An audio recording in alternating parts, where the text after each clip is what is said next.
ఇప్పుడు షట్ చక్రాలు ఉన్నాయి కదమ్మా, ఒక్కొక్క చక్రం పేరు, ఆ చక్రం యాక్టివేట్ అయితే ఏం పవర్స్ వస్తాయమ్మా? చక్రం యాక్టివేట్ అయ్యేది అనేది అదే చెప్పాను, వాటికి లిమిటేషన్స్ అనేది ఉండవు.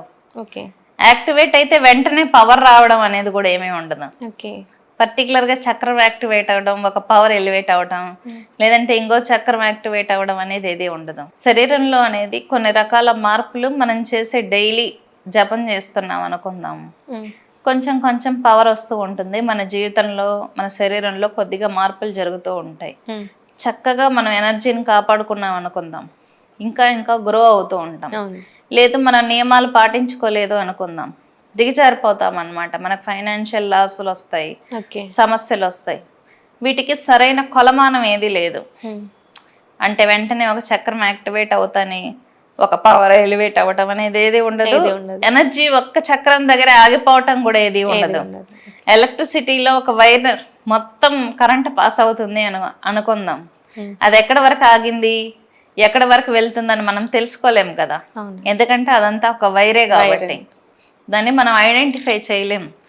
కాబట్టి ఏంటంటే ప్రతి ఒక్కరూ కుండలిని యోగం స్టార్ట్ చేసిన ప్రతి ఒక్కరి టార్గెట్ ఏంటంటే ఆత్మ సాక్షాత్కారం, ముక్తి, మోక్షం పొందడం కోసమే. దాంట్లో లిమిటేషన్స్ ఏది ఆలోచించరు. కుండలిని యాక్టివేట్ అయిన వాళ్ళ పరిస్థితి ఎలా ఉంటుందంటే, ఆత్మ పరమాత్మ ఏకత్వం సాధించినప్పుడు పరమానంద స్థితి ఉంటుందన్నమాట. చాలా ఆనందంతో ఉంటారు, ఏది పట్టించుకోరు, చక్రాస్ గురించి పట్టించుకోరు, సాధన గురించి పట్టించుకోరు. వాళ్ళ ఆనందాన్ని అనుభవిస్తూనే ఉండాలి. మీకు ఏదైనా కంఫర్ట్ జోన్ ఉందనుకుందాం, అదే కంఫర్ట్ జోన్లో మీరు ఉండాలనుకుంటారు కదా, ఆ విధంగా మైండ్ ఏమవుతుందంటే పరమానంద స్థితిని అనుభవిస్తూ ఉంటుంది. మీరు ఇప్పుడు సజీవ సమాధి అయిన వాళ్ళని చాలా మందిని గమనించున్నప్పుడు, వాళ్ళు సమాధి చేసేటప్పుడు కూడా కూల్గా కూర్చుంటారు సమాధిలో, అరవరు గోల్ చేయరు. మీరు అబ్జర్వ్ చేస్తారు ఎప్పుడైనా? ఓల్డ్ వీడియోస్ ఉంటాయి యూట్యూబ్లో చూడండి. సజీవ సమాధి చేసినప్పుడు వాళ్ళు ఏం ఎగ్జైట్ అవ్వరు. మూలాధారం నుంచి శక్తి సహస్రార చక్రానికి తీసుకొని ప్రాణాన్ని సహస్రార చక్రంలో నిలిపేస్తారు.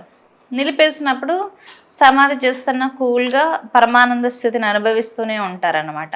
వాళ్ళ శరీరం ఇదైపోయినా, గాలి పీల్చుకోలేకపోయిన పరిస్థితి ఉన్నా, లేకపోతే దాహం వేసిన, అంటే ఏమీ ఉండదు అనుకోండి, సహస్రార చక్రానికి వెళ్ళినప్పుడు హ్యూమన్ బాడీ మీద వాళ్ళకి ఏం ఫీలింగ్స్ ఉండవు, భయం కూడా రాదు.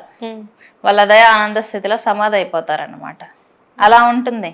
ఇంక పట్టించుకోవడం ఏది ఉండదు కదా, ఏ ఎమోషన్ని పట్టించుకోవడం, ఏ ఎమోషన్ని ఫీల్ అవ్వడం ఏది ఉండదు. మొత్తం కాస్మిక్ ఎనర్జీ పాస్ అయినప్పుడు ఒక మంచి కంఫర్ట్ జోన్లో సోల్ ఉంటుంది అంతే.